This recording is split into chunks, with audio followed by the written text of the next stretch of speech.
Boleh. Hmm. Cuba Wan ajar pandai kalau nak buka ni, dia ni kan, buka nut ni kan. Okey. Oh dah tutup dah. Sana, tunjuk sana tu. Okey. Okey, sini cabut sini. Cabut sini. Tak payah cabut lah kan. Tak cabut. Lepas tu buka ni. Okey, sana skru tu kat situ. Buka ni. Tu tunjuk skru kat sana. Kat Skru mana? batang. Nak cabut batang. Nak cabut batang sini je. Satu ya. Tarik. Macam mana? Tarik. Buka skru tu ke bukan? Tak payah. Okey. Tarik ke atas. Oh, tarik ke atas. Pusing dulu sama. Pusing. Kalau tidak dia ketat. Tarik ke atas. Okey. Tarik dia ni. Okey. Nanti nak masuk. Pastikan lubang ni ngam dengan batang ni. Okey. Okey, dia lock. Dia lock. Tarik juga ke atas. Tarik ke atas. Okey. Dia ada dah masuk dah. Kadang-kadang dia ada bunyi ketik. Ini ada bunyi tak? Tak adalah. Tarik ke atas Tarik ke atas, tarik. Tarik, okey. Lepas tu ni. Ni, okey. Okey, buka. Lepas tu buka ini. Ni minyak, supply minyak ni.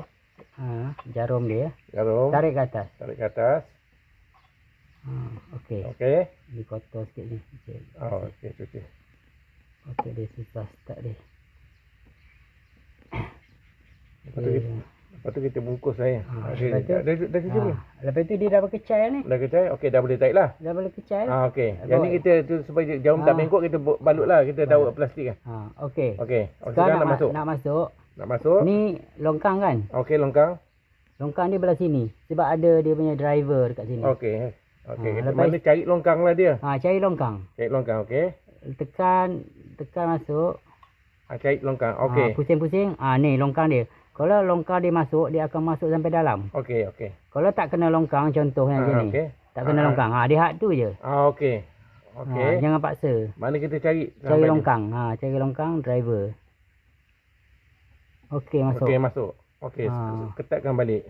Ketat balik ya. Itu ketatkan balik. Ketatkan balik, pegang ni lah, pusing.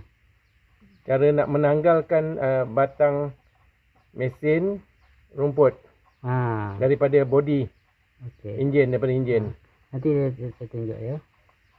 Lagi satu ya. Okey. Supaya ini untuk khas untuk pandak tu. Untuk orang lain pun boleh kan tak? Ya. Siapa satu Malaysia boleh. Okey. Ini longkang. Lepas tu tak nampak. Okey. Ini longkang, ada driver. Tunjuk sini.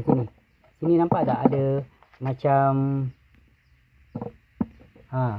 dia ada macam punat. Ada nampak. Macam tembaga slot kan? Tu dia. Itu dia akan jalan ikut longkang. Okey. Itu saja. Tapi untuk lagi kepastian di sini. Mana? Tak nampak. Di sini. Di sini untuk throttle tinggi rendah. Okey. Kan ada macam parit dia kan? Okey. Tinggi rendah tu macam tu. Dia dekat skru ni lah. Bila kita tolak nak naikkan RPM, nak kuatkan enjin di sini. Okey. Itu je. Kita pasang balik lah. Okey. Cari slot dia. Cari slot dia.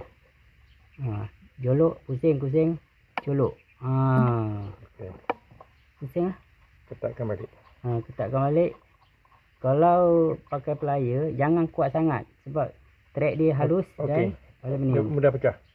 Sikit je. Dah. Cukup.